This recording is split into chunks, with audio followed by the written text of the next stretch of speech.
que no son posibles tampoco los compromisos, que no son posibles las intervenciones internacionales, que no son posibles los historiadores que analizan para aportar un nuevo criterio de cómo conducirse en Latinoamérica. Él dice que lo que hay que hacer es, de alguna manera, introducir la comunidad que recoja de alguna manera también, y ahí es donde dice que el marxismo podría hacer una solución, la podría hacer si da giro en algunas situaciones que él ve, y recuperar la sociedad indígena con unas estructuras que tenía en su origen, que eran mucho más nobles, mucho más sencillas y por supuesto no tenían ese grado de perversidad que les ha surgido con la colonia y después con el capital financiero internacional. Cuando él tiene esta tesis,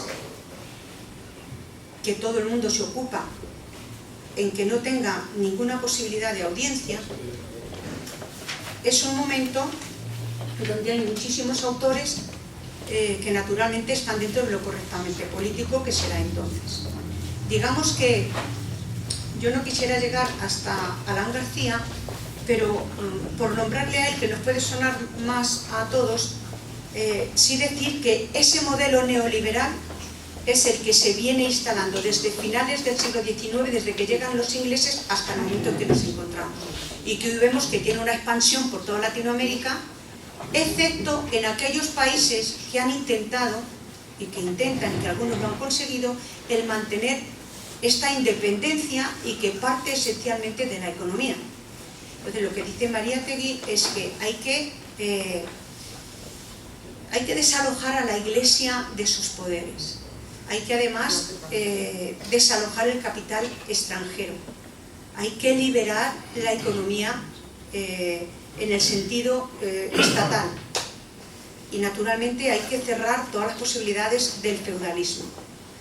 Hay que intentar que la sociedad consiga un ritmo propio donde sea capaz de autogestionarse, al menos en lo más cotidiano, en lo más fundamental de sus vidas. Y viene a plantear que, aunque desde esa postura marxista, a lo mejor excesivamente rígida, que se ha aplicado en Europa, él entiende que no puede ser así para Latinoamérica, pero que sí es el único modelo que puede aplicarse para conseguir que la situación que tiene Latinoamérica y centrada en Perú se erradique lo más posible. Bueno, algunas de sus tesis están funcionando en Latinoamérica. No podemos decir que sea Mariátegui, pero por ejemplo Venezuela, Chávez, que continuamente se está metiendo con él, estamos viendo cómo está repartiendo viviendas, cómo está atendiendo a la sociedad. Es increíble cómo a veces en los programas de televisión que le sacan continuamente, yo ahora he estado por Latinoamérica y lo veía cada minuto, decía yo, qué pesadez con este hombre todo el tiempo aquí delante de la pantalla, pero realmente cuando escuchas un poco te das cuenta de que es una sociedad que necesita escucharle y que él tiene el deseo de hacerles ver que es posible lo que él tiene en su mente. Y lo que tiene en su mente es eso, es donar de alguna manera de dignidad a toda la población de Latinoamérica, en este momento centrado en el modelo de Venezuela, con el fin de que se acabe de una vez por todas esa indignidad tan profunda que padecen los pueblos de Latinoamérica, de no ser dueños ni de su, bueno, ni del agua, ¿no? Como dice este concepto de las privatizaciones de los lagos de Latinoamérica.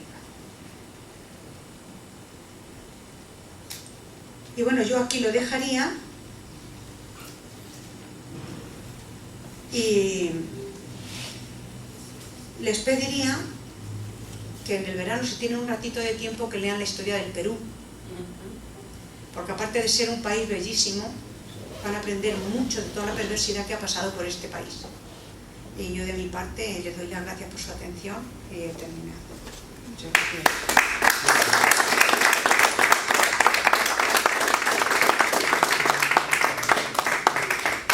Si les parece, vamos a dejar el debate para después de la intervención del profesor Carlos Castillo, y ya, porque ha tenido que venir un poquito más tarde. Bueno, le vamos a presentar, es profesor de Estructura Social en la Facultad de Económicas de la Universidad Complutense de Madrid. Es investigador en sociología clínica y sociología del trabajo. Y entre sus referentes figuran, entre otros, el marxismo y el psicoanálisis. Ha impartido diversos seminarios, tanto sobre la obra de Carlos Marx como la de Sigmund Freud, y parte de los cuales los ha realizado, entre otros lugares, en la Universidad Complutense de Madrid, en la Escuela de Relaciones Laborales y aquí mismo en el Ateneo. Ha participado muchas veces aquí en el Ateneo como ponente en las tertulias republicanas. Bueno, cada vez que se le solicita, pues ha hecho el gran esfuerzo, como lo ha hecho hoy, que ha tenido que venir porque intervenía primeramente, después para poder participar en esta charla, y a pesar de sus múltiples ocupaciones. Pero bueno, le damos las gracias y la palabra, las dos cosas. Gracias. Bueno, disculpadme que no haya podido llegar a tiempo, pero me avisaron un poco tarde que se había cambiado la fecha de la sesión de hoy y ya tenía otros compromisos docentes en concreto y no he podido estar antes, ¿no? En parte también por ese cambio, el tema del que yo pretendía hablar, que no me ha dado tiempo de prepararlo, no lo voy a poder exponer, entonces voy a trabajar un tema que espero sea de vuestro interés, que se titula El Fordismo en Gramsci y en Mariátegui. Básicamente voy a dedicarme a hablar sobre el tema de Mariátegui y luego en la discusión, si da tiempo, pues también introduciré los comentarios de Gramsci al respecto. Gramsci y Mariátegui fueron dos marxistas que en medio de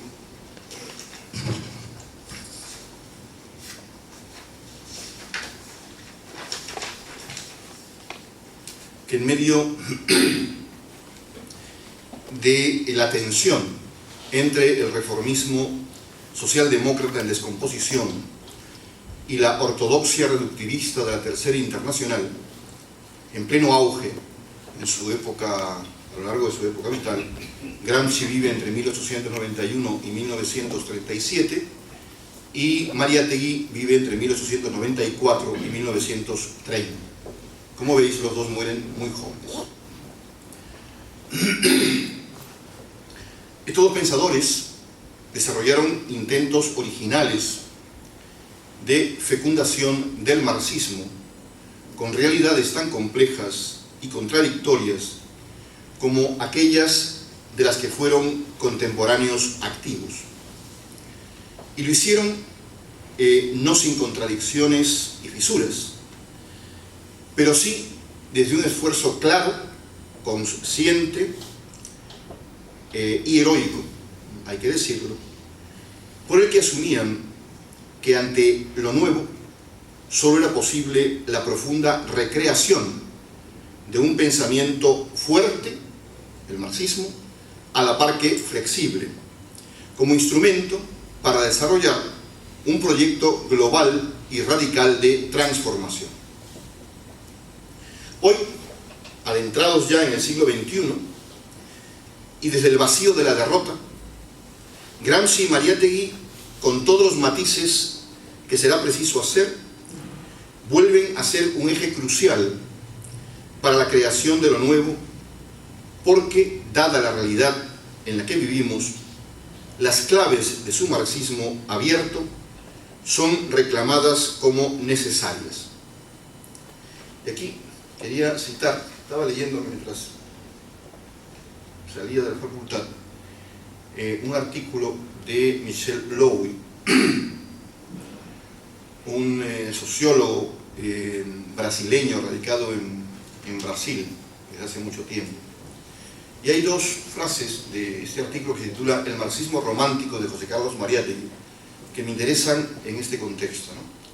Al comienzo del artículo dice: su marxismo herético guarda profundas afinidades con algunos de los grandes pensadores del marxismo occidental, Gramsci, es con el que yo estoy contrastándolo, Lukács o Walter Benjamin. Al volver sobre las notas que tenía en relación con Mariátegui, me he dado cuenta de las relaciones con Walter Benjamin, ¿no? Un autor que podríamos decir que en términos de acercamiento a su obra he descubierto hace relativamente poco gracias a un buen amigo, y que me ha permitido ver ahí un pensador de una potencia y de una soberanía. Y hay muchas relaciones. De haber tenido tiempo, tal vez se hubiera podido hablar de esa relación, ¿no? Pero bueno, en otra oportunidad. Y la otra frase que me ha llamado la atención del artículo de Lowell es que el pensamiento de Mariátegui constituye el primer intento de pensar en América Latina en términos marxistas. Wow. Vidas paralelas, Gramsci, Mariátegui, y almas gemelas por muchos detalles, en ambos es posible constatar la existencia de una variada gama de temas y problemáticas comunes, abordados con matices diferenciales de mayor o menor intensidad, pero que se complementan las más de las veces. Una de tales cuestiones, una de tales problemáticas, tiene que ver con la sugerente recepción y valoración que ambos hacen de la práctica fordista y del contexto en que esa práctica se produce, el contexto obviamente norteamericano. En relación con esta cuestión, quisiera presentar unos brevísimos apuntes sobre la práctica fordista. Voy a ir directamente al resumen, no me puedo extender en todos los matices de esta práctica. En segundo lugar, pretendo hacer un acercamiento primero a la biografía breve de no sé si tú has presentado un poco la biografía de Mariátegui. Sí, no, es que como justo has llegado, digo, bueno, para no repetir, ¿no? Gracias.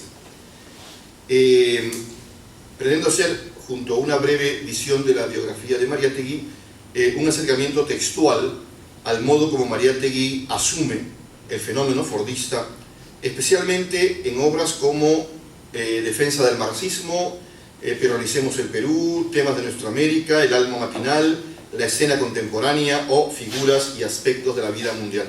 Luego diré, al hilo de una cita del propio Mariátegui, algunas peculiaridades de su estilo de escritura. A continuación, que tampoco me voy a extender en ello, haría lo propio con Gramsci, y en lo que sí me gustaría poder llegar es a contar lo que entiendo que Gramsci y Mariátegui se encuentran dentro de, obviamente toda tipificación es una reducción de muchos matices, ¿no? Pero podríamos diferenciar dos grandes modelos de marxismo, lo que llamo, siguiendo a un sociólogo alemán, modelo producción y modelo subsunción, y cómo se colocarían Gramsci y Mariátegui en esas dos posiciones. Vamos a ver si me da tiempo para todo. En cuanto al fordismo, se trata de la gran revolución que se da en los Estados Unidos, y no solamente en los Estados Unidos, a propósito de la experiencia desarrollada a finales del siglo XIX y comienzos del XX por Henry Ford, primero, a partir de dos grandes innovaciones. Por un lado, la cadena de montaje, y por otro lado, su política salarial, que fue verdaderamente revolucionaria. Enuncio una serie de puntos que condensan lo que constituyó lo más importante de esa práctica empresarial. Cadena de montaje, como acabo de señalar, como fuerza productiva determinante del proceso de trabajo. En segundo lugar, incremento enorme de la intensificación del trabajo y una estricta regulación de esa actividad de los trabajadores. En tercer lugar, desarrollo inicial del fordismo en sectores que aseguran, y esto es muy importante, la producción de medios de subsistencia para la fuerza de trabajo. En cuarto lugar, incremento de la tasa salarial para crear una enorme capacidad de consumo susceptible de realizar la enorme masa de productos generados por la producción en masa, valga la redundancia. A continuación, en quinto lugar, una norma de consumo.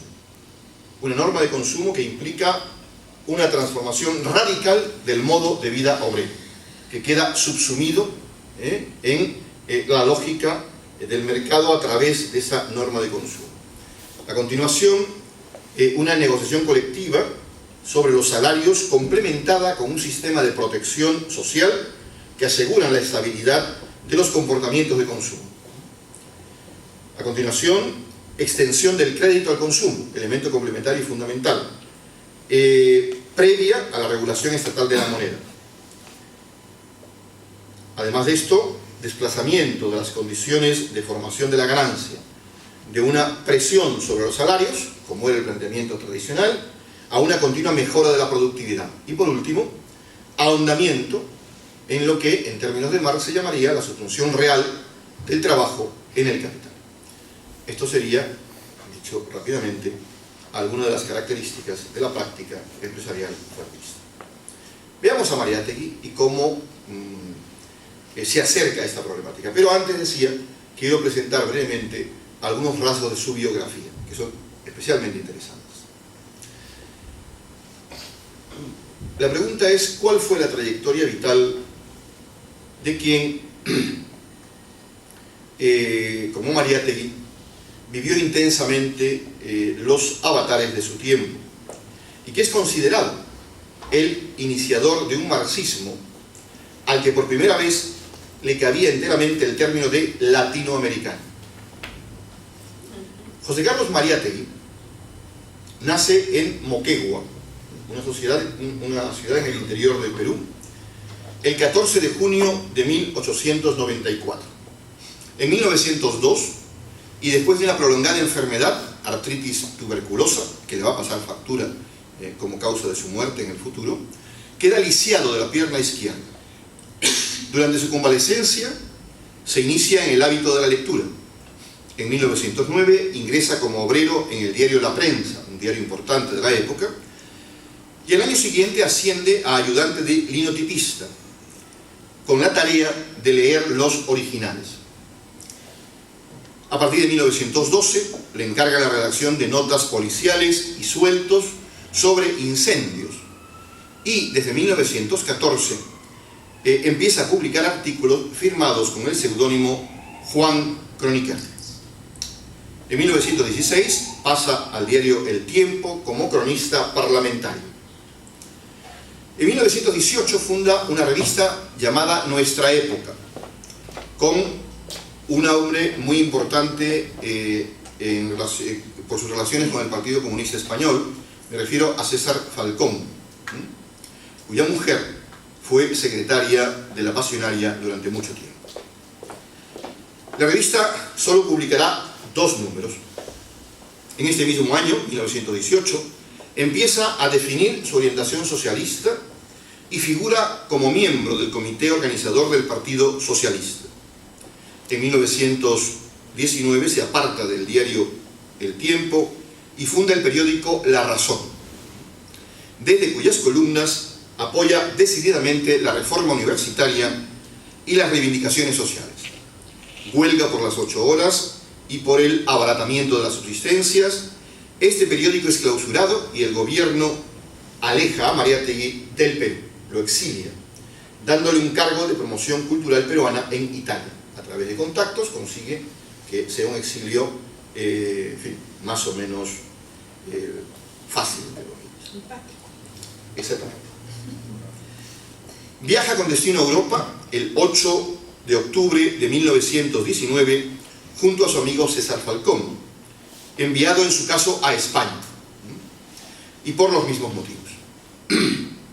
Y se quedará hasta su retorno al Perú en 1923. En este tiempo, y prestemos atención, los que conozcamos un poquito la historia, 1923 es cuando viaja. En este tiempo, aparte de Italia, va a viajar por Alemania, Austria, Hungría, Checoslovaquia y Francia. Además tendrá la oportunidad de estudiar, conocer y en algunos casos tratar, entre otros, a Barbus, Roland, Blasson, Croce, Papini, D'Annunzio, Turati, Gobetti, Marinetti, Nitti, Sturzo, Gramsci, Gorki, Lenin, Trotsky, Luxemburgo, Sorel.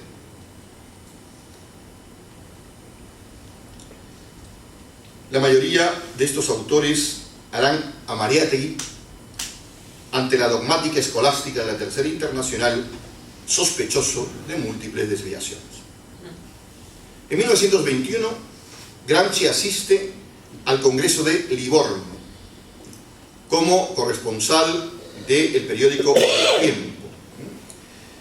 En el Congreso de Livorno es donde se da la separación entre, era el Congreso del Partido Socialista, y es donde se da la ruptura liderados por por Gramsci y por Bordiga, de lo que luego va a ser el Partido Comunista Italiano, el PICI. Y en la célula de Torino, de la cual es parte también Gramsci, va a formar parte Mariátegui. En 1922 concerta con algunos peruanos la acción socialista, algo que facilitará posteriormente su trabajo.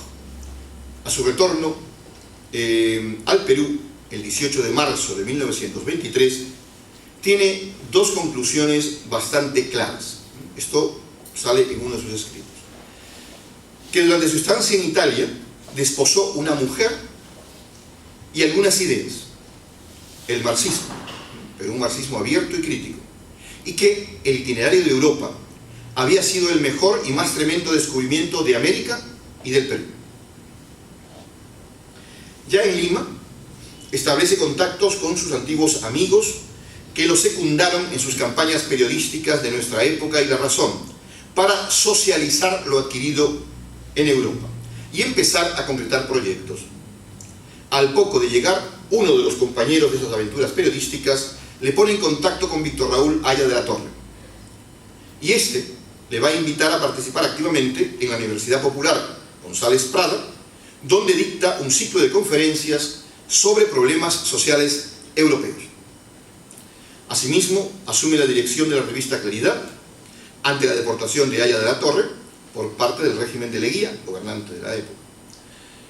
Este mismo gobierno lo encarcela durante casi un año, junto con otros profesores de la Universidad Popular, bajo la acusación de subvertir el orden social. Ya en 1924, dirige un llamamiento en pro de la unidad de los trabajadores. En este mismo año hace crisis su antigua dolencia y tienen que amputarle la pierna derecha. En 1925 funda la editorial Minerva, que aún hoy pervive, y en septiembre de 1926 inicia su andadura la revista Amauta. Esta revista, junto con un periódico que luego también va a publicar que se llama Labor, si os dais cuenta, la actividad política de Mariátegui es sobre todo una actividad dirigida a la concientización, a la culturización, a el hacer llegar a los intelectuales peruanos, aquellos que pueden leer y entender lo mejor de la cultura europea, lo más avanzado en todos los campos, en el arte, en la filosofía, en el psicoanálisis, en la política, etcétera, etcétera. Y el periódico Labor es un periódico que se procura escribir en un lenguaje lo más asequible posible para que llegue a la inmensa mayoría de las masas populares. A partir de este año y hasta 1928 figura como miembro de la Alianza Popular Revolucionaria Americana, el APRA, que dirige Víctor Raúl Haya de la Torre. En 1927 polemiza con un miembro de esta agrupación, gran intelectual peruano, Luis Alberto Sánchez, en torno al problema del indio. Envía un mensaje al segundo Congreso Obrero en el que señala las pautas a que debe ceñirse ese Congreso Obrero y plantea la organización de una central sindical de los trabajadores peruanos. Es detenido bajo la acusación de preparar un complot comunista contra el gobierno de Leguía, acusación de la que se defiende a través de una carta que publica en diferentes medios periodísticos el 10 de junio y en la que desmiente todo cuanto se le imputa. En 1928 se produce su polémica con Haya de la Torre y su posterior separación del proyecto del APRA. En septiembre de ese año organiza, entre comillas, a regañadientes, pero no tiene más remedio que hacerlo, el Partido Socialista del Perú. Él no fundó el Partido Comunista, el Partido Socialista del Perú. El Partido Comunista es el nombre que se le da después de muerto Mariátegui, y quien se lo da es quien se hace cargo de la dirección, un tal Eudosio Rabines, que muchos años después se descubre que había sido un agente de la CIA. En octubre es designado secretario general del grupo organizador del Partido Socialista. En este mismo año funda el periódico Labor, al que antes me referí. En 1929 organiza la Confederación General de Trabajadores del Perú, que sigue ahora funcionando. Interviene en el Congreso Constituyente de la Confederación Sindical Latinoamericana, llevado a cabo en Montevideo en el mes de mayo, y lo hace con un informe sobre la situación política y las tareas del movimiento sindical peruano, y con una tesis sobre el movimiento revolucionario en el Perú. El periódico Labor es clausurado y Mariátegui es puesto bajo arresto domiciliario. A comienzos de 1930 es invitado a Chile y a Argentina para dictar diversos ciclos de conferencias. Esto nunca se pudo concretar, pues el 16 de abril de 1930 de este mismo año fallece en Lima como consecuencia de su enfermedad. Mariátegui fue un marxista que, en medio de la tensión entre el reformismo socialdemócrata en descomposición y la ortodoxia reductivista de la Tercera Internacional en pleno auge, desarrolló un intento original de fecundación del marxismo con realidades tan complejas y contradictorias como aquellas de las que fue contemporáneo. No recuerdo si lo tengo citado aquí, pero Mariátegui solía decir: el marxismo y el socialismo serán creación heroica o no serán. Para él el marxismo era una teoría que no se podía repetir sin más, sino que se debía confrontar con la realidad específica del Perú, una realidad específica donde, como entiendo ha presentado la compañera, era en tiempos de Mariátegui mayoritariamente compuesto por indígenas, por indios, y donde el proletariado era muy reducido. Frente a esto, los imbéciles de la Tercera Internacional planteaban que la revolución tenía que ser proletaria, en un país donde no había proletariado. Bien, y por eso lo llamaron, entre otras muchas cosas, a Mariátegui pequeño burgués, romántico, etcétera, etcétera. Y lo hizo, como dije también antes, no sin contradicciones, no sin fisuras, pero sí desde un esfuerzo claro, consciente y heroico, por el que asumió que ante lo nuevo solo era posible la profunda recreación de un pensamiento fuerte a la par que flexible como instrumento para desarrollar un proyecto global y radical de transformación. Estoy repitiendo un argumento con el que empecé porque me parecía pertinente. Mariátegui se expresa en los siguientes términos sobre el marxismo y el socialismo. Lo que voy a leer es cita literal del propio Mariátegui.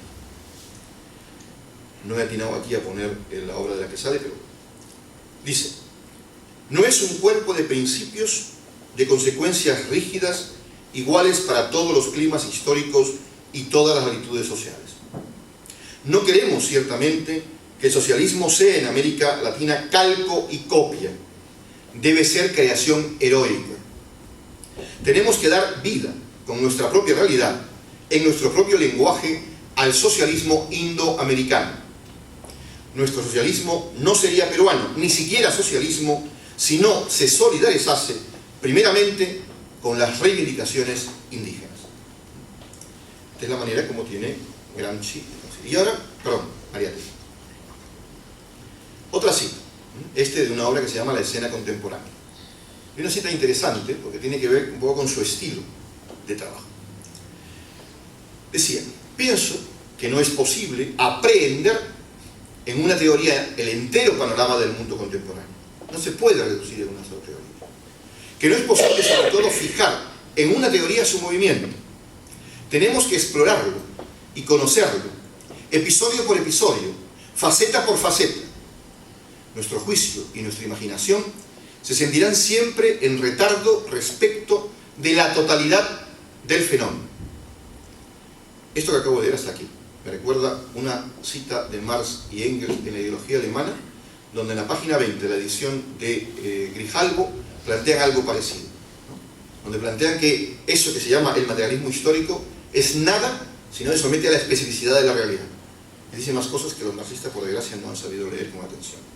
Por consiguiente, sigo citando a Mariátegui, el mejor método para explicar y traducir nuestro tiempo es, tal vez, un método un poco periodístico y un poco cinematográfico. Bueno, ¿cuánto tiempo más me queda? El que necesites. Gracias. No quiero abusar mucho para que haya debate.